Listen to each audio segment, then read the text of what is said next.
70 साल की बूढ़ी माँ शुगर की मरीजा थी। एक ही बेटा और बहू घर में रहते थे। 70 साल की बूढ़ी माँ घर में जगह जगह पेशाब कर देती थी। बेटा अपनी बूढ़ी माँ को डांटता था, बहू भी डांटती थी, फटकारती थी, क्यों तुम इधर उधर पेशाब कर दे रही हो।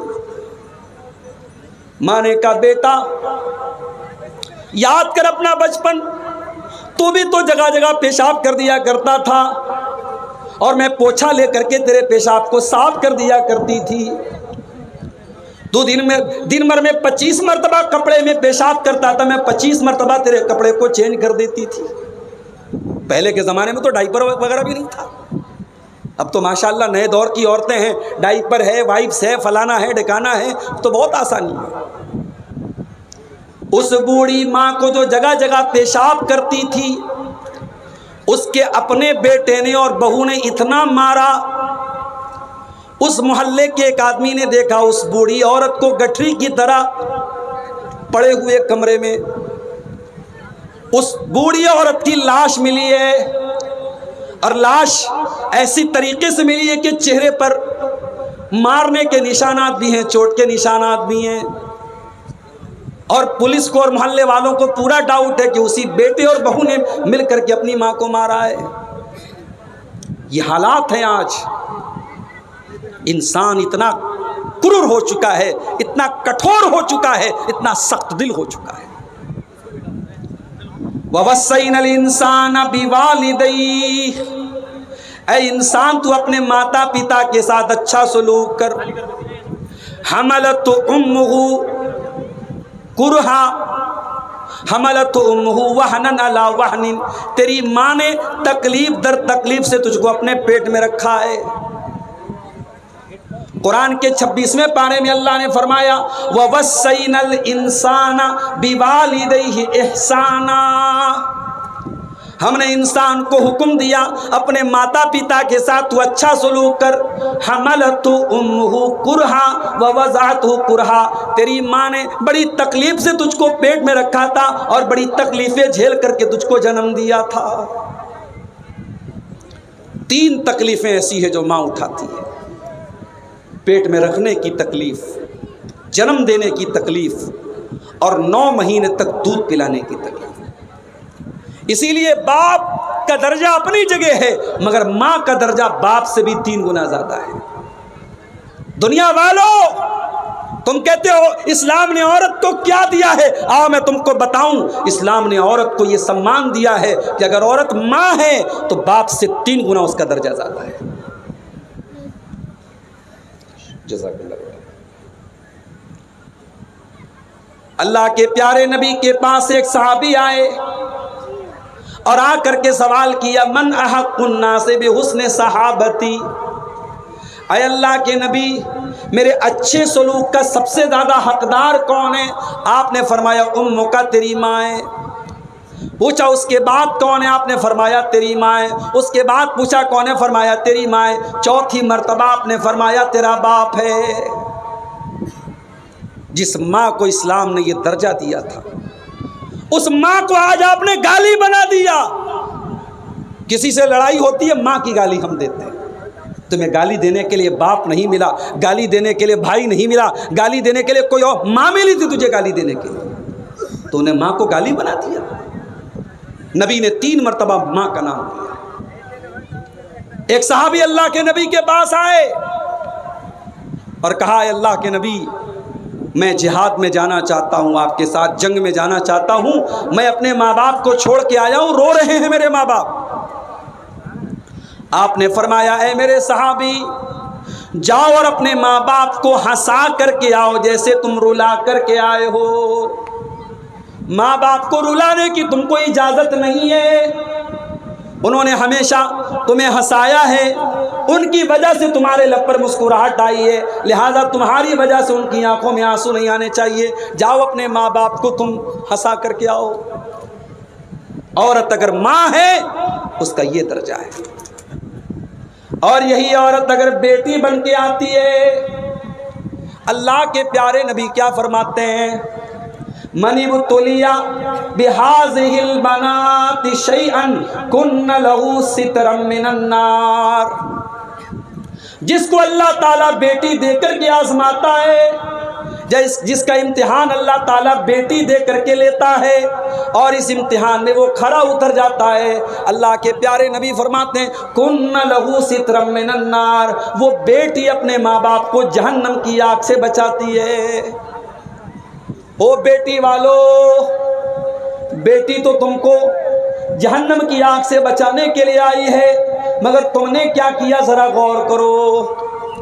कितनी बेटियां हैं, बाप अपनी बेटी से ढंग से बात तक नहीं करता।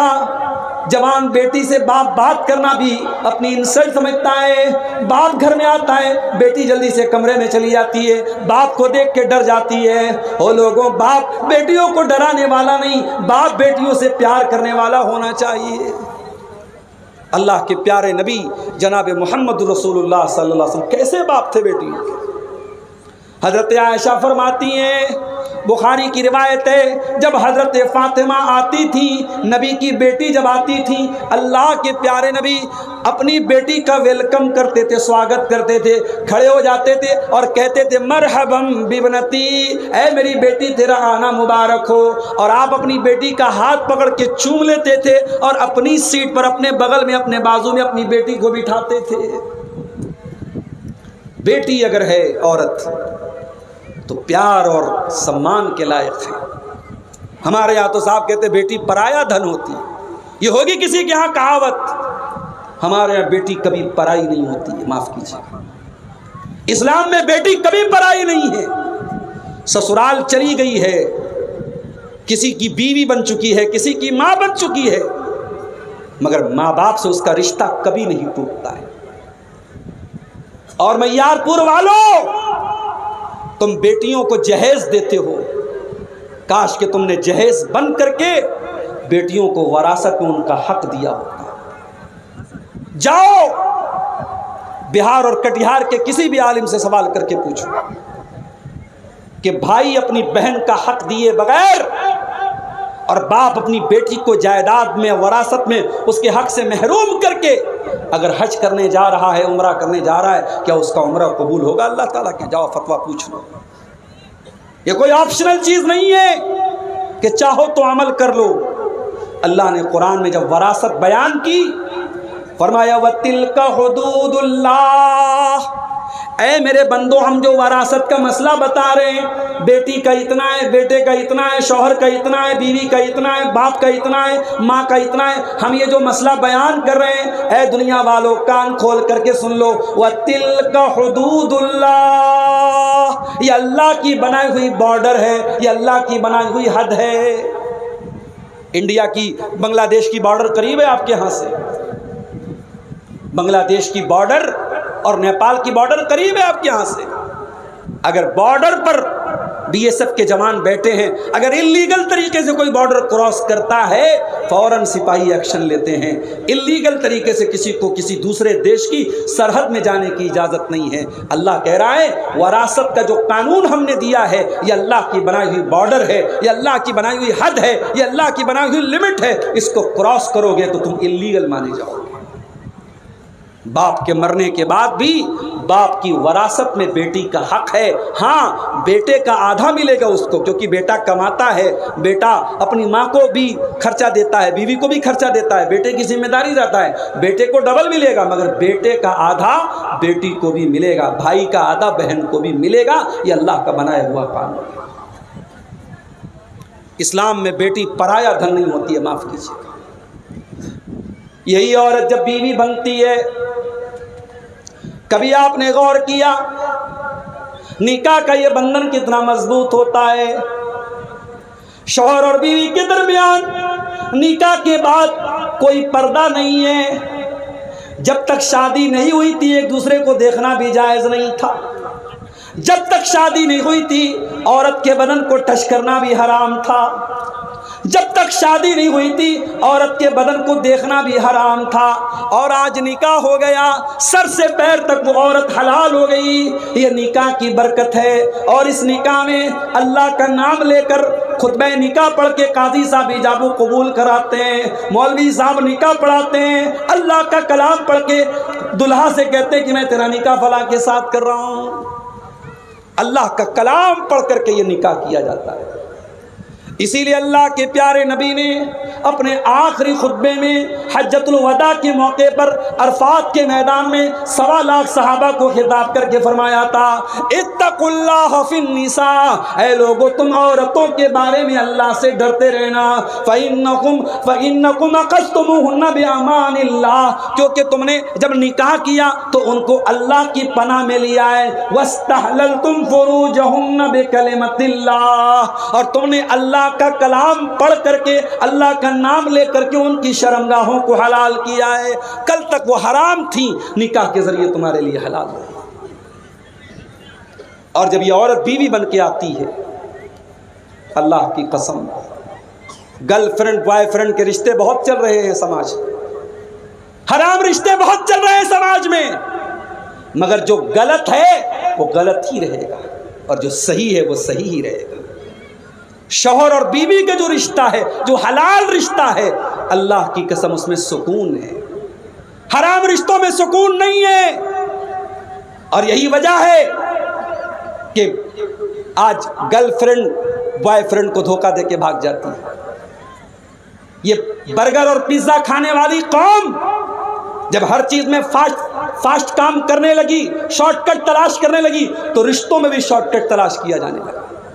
शौहर से मन भर गया तो शौहर को बीवी छोड़ के भाग रही है, बीवी से मन भर गया शौहर छोड़ के भाग रहा है। गर्लफ्रेंड बॉयफ्रेंड का रिश्ता बना, कुछ दिनों तक फायदा उठाया, फिर वो उसके रास्ते वो उसके रास्ते।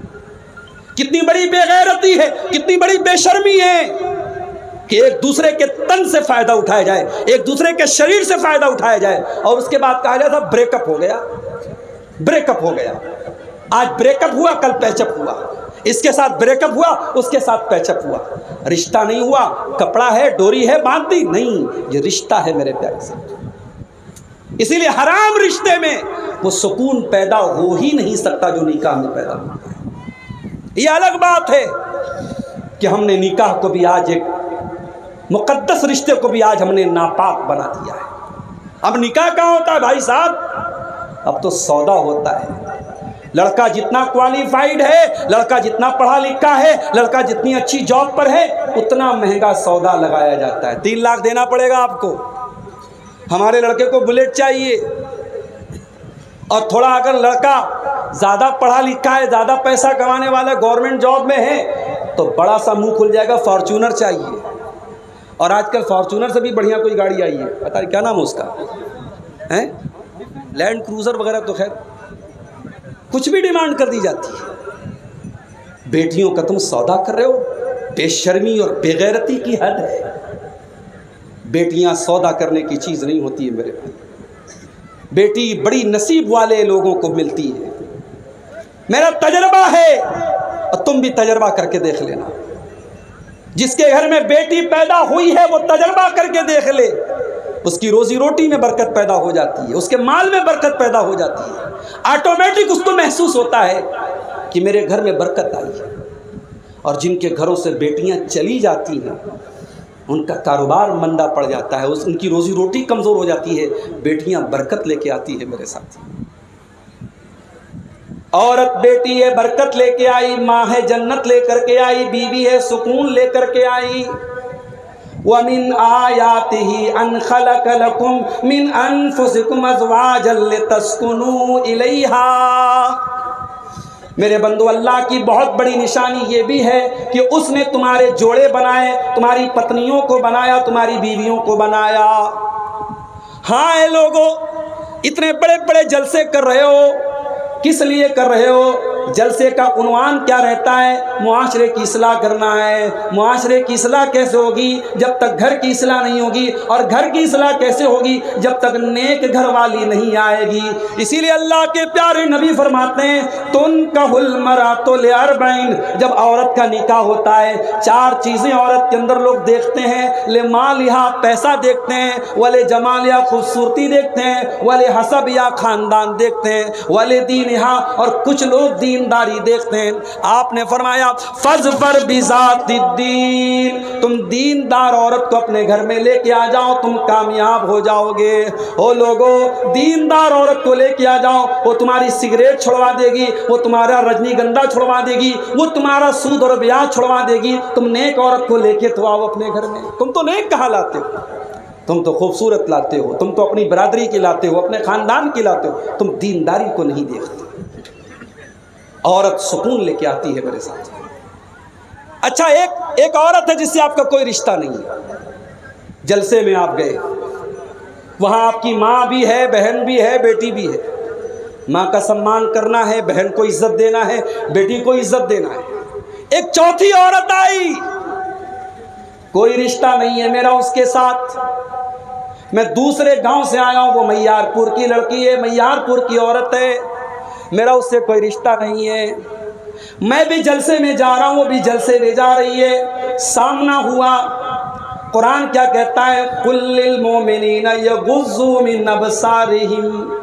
ऐ मुसलमानों, कोई गैर लड़की तुमको नजर आ जाए, अपनी निगाहों को नीची कर लो, उसे घूर घूर के न देखो, अपनी निगाहों को उसके ऊपर न जमाओ, अपनी निगाहों को नीची कर लो। अल्लाह अकबर।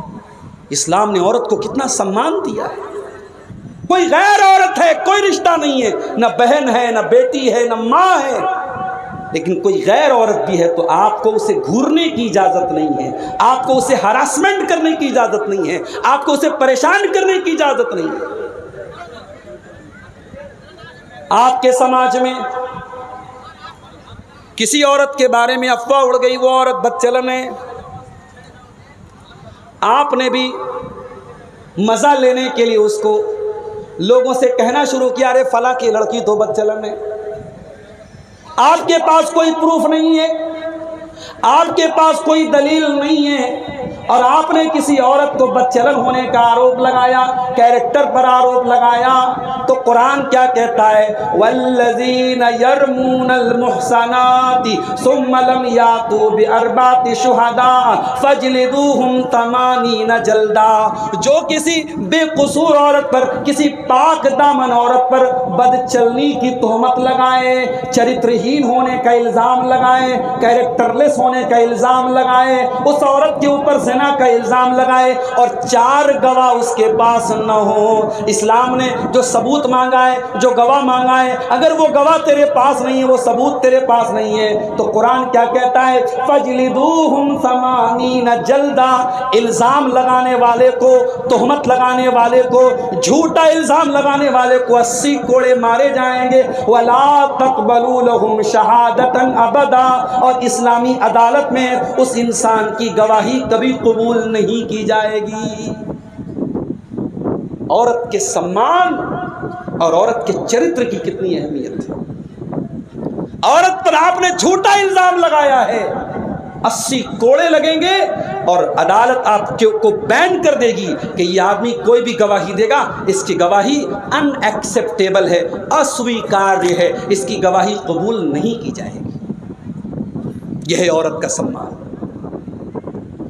मेरे प्यारे भाइयों, इस्लाम ने औरत को दबाया नहीं है, इस्लाम ने तो औरत को उठाया है।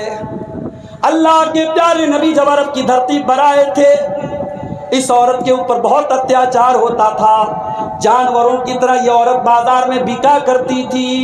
एक एक औरत से 10-10 लोग शादी करते थे।